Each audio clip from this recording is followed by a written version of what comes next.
So, to no one's surprise this week, Titanfall 2 officially confirmed by Vince Zampella at the BAFTA Awards, which is the British something. Arts, Film, Television, something awards. I think that is correct. Yeah. Or something. Anyway, it's the awards that are actually voted on by peers, game development peers, which means they're very respected and regarded well. Shadow Mordor took home the Game of the Year with that, I believe. Shadow Mordor's taking home awards everywhere. Yeah, a lot GDC of awards. trophies. They have to build a new trophy case up there in Seattle. Ooh. Up at Monolith. Yeah. But Titanfall 2 confirmed, and it will, as everyone sort of expected and had been hinted at, be multi-platform. So, A, does this bother anyone? B, what do you guys want out of it? Doesn't bother me. Yeah, more people playing the game is better for the brand, better for the competition. Absolutely. I still think most people are going to play it on Xbox. Like, Xbox just has that first-person shooter competitive lineage. Like, Call of Duty's been multi-platform for years and years, and still most people play that competitively on Xbox One. And Call of Duty Championships are on Xbox as well. I think people just prefer that system for that type of shooter.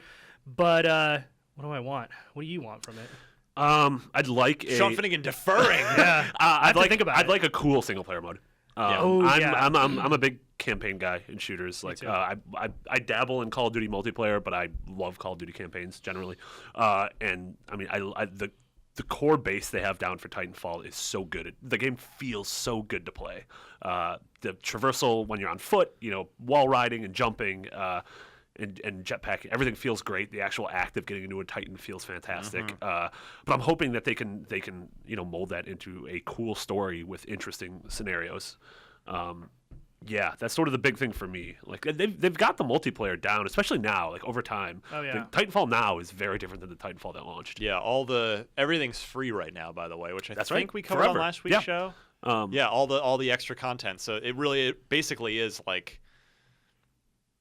I don't want to call it a 1.5. It's more like I also don't want to be too cynical. It's almost like a Game of the Year edition, sort of. That's a better way to put it. The cynical thing I was thinking of saying, but this was going to sound bad, was that what it is now is sort of what it should have been at ship.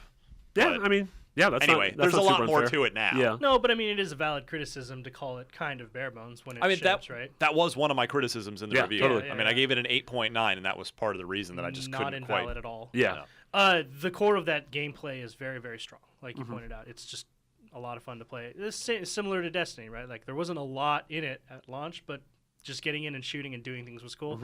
I didn't like the whole mingle player thing, especially because I got into Titanfall a little bit later than everyone else because I didn't buy an Xbox One like right at launch, and by the time I wanted to jump into the campaign, like no one was playing it, and so I just never played it. That's a problem because that's the thing. You had to play the campaign in order to unlock the customizable variants of the other two Titans.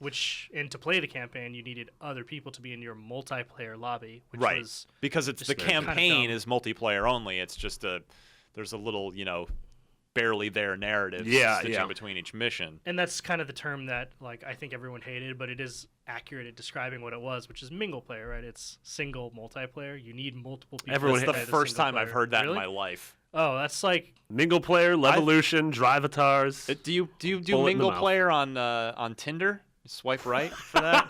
No. You're like not yet, not Wait a second. as of now. No. Well, I'm on your side. A strong campaign, like a very Modern Warfare 2-esque campaign, would be awesome. Maybe 6 to 8 hours. Like, tell me a cool cinematic story with big, awesome set pieces.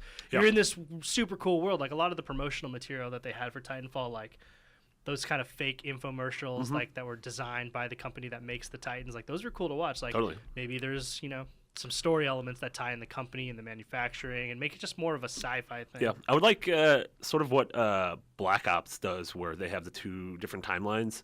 I'd like to see something where like there's a level where you're piloting the first Titan. Oh, that and it's a super idea. It's like put together with like spit and duct tape, it's like and it's like malfunctioning, but when like Tony Stark makes his first exactly, suit, yeah, like totally, this big hunkering thing, but like the enemies see it for the first time and they're just like, what the hell is this thing? Yeah. Like how this is gonna change warfare. Crush some people with your feet. Yeah, that's cool. And then at the end of the level, it just breaks down. You're like, well, that was a good test. I'll make it unanimous because that's what I had. That's the first thing that came to mind too. I said it when Titanfall came out, but yeah, I want a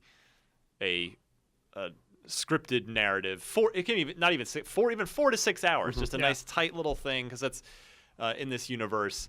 Because as you said, Marty, the mechanics are so good. Yeah, absolutely.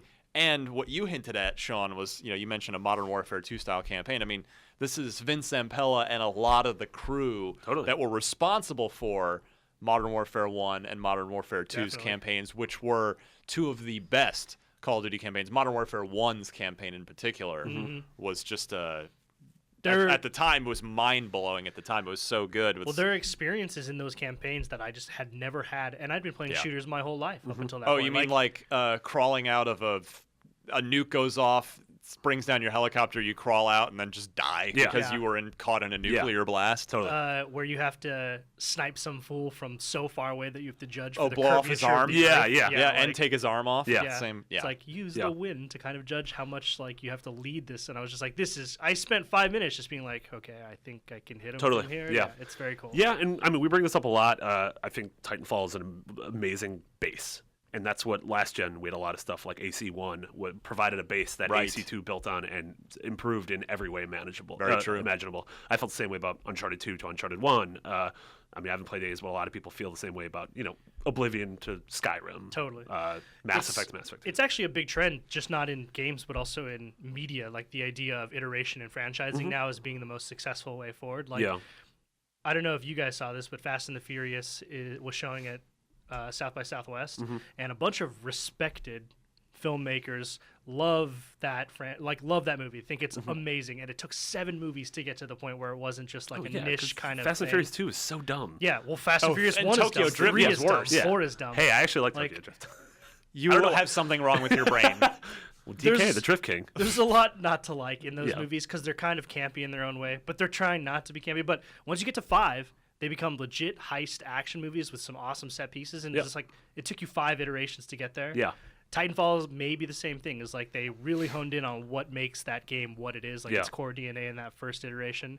The second one will probably be like Modern Warfare 1 to Modern Warfare 2, where it's the same core DNA, but just like everything we needed more and bigger and more polished and better levels. And all that stuff. As someone pointed out to me on Twitter, a campaign would make a lot of sense because where else do you go in order to have a $60 sequel? Totally. More game modes, more maps. Yeah. So it feels like a single-player campaign is a natural progression of where they started from. I'd like a cool one-off multiplayer mode that's sort of like Zombies, to where you're fighting some sort of extraterrestrial thing, just like a single multiplayer mode. Like doesn't have to tie into the narrative, but when it's almost like a horde mode against an alien invasion, or you're fighting one giant like kaiju kind of monster. I would like something where your Titan is dwarfed. Yeah. Pacific Rim. Yeah, where there's something bigger than your Titan. That would be super cool. Yes, that'd be really, really cool. Also, more variations in the Titans. Like, I imagine that just falls under 4 or 5. Yeah, like, if you guys played it, I played a lot with Alfredo. And, I'm an ogre guy.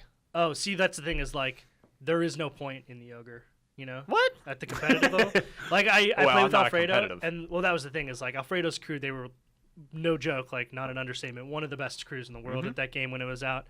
And I'd be like, yo, do you use the ogre? Or do you use what was not the Atlas? Was the Strider? Yeah, the Strider's the thinner, faster one. And he was like, no, there's no point in using either of those. Everyone uses just the regular Atlas because it's the best. And you would see that all the time in competitive play. But if you had, more modifications, different weapon sets, maybe 4 or 5 different variations of the actual classes for Titans, you'd have a lot more balance and variation. That'd be awesome. My pie in the sky idea that will never happen is that EA and 2K partner up and make Evolve Cross Titanfall. Ooh. That's not going to happen. That's probably not going to happen. But I like where you're going with it. Because it's, why not boost both franchises at the same time? Yeah.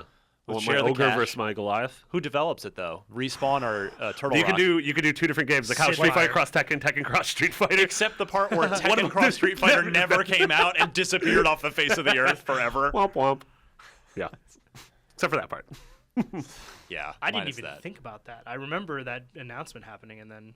Oh, everyone's forgotten by now. Yeah. Here we are. And now they're working on Street Fighter 5 and Tekken 7. Well, good for them. The fighting game community needs a new game. Yeah. Capcom just said, here you go. Yeah, we did our half. Yeah. What do you go top that? Yeah. Nah, we'll just go. Yeah. We're just gonna leave. Womp womp. See you guys.